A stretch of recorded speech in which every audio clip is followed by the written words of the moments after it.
Guys, for today's video, kuha taong brand new yung tool. So, sakay lang sa tagbasan kay para makadala na ito pagbalik. Video na, diretso na ito sa multibikes motorcycle ug mamilit ka sa atong kuhaonon na motor.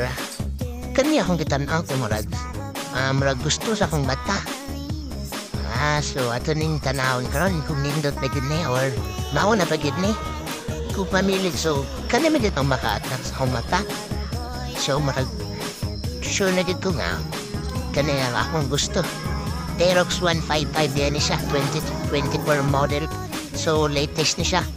So kung man anino, so kung man din akong napilian, sure naman din ko na isa.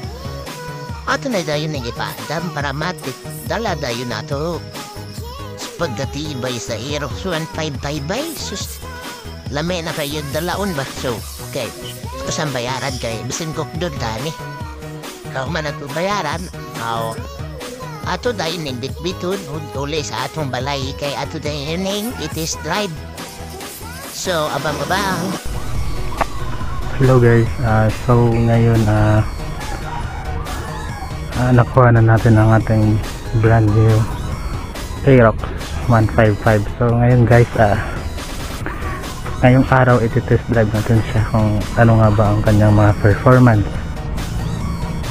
So iti-test drive natin guys. So flex ko lang muna ito. Napakaganda guys.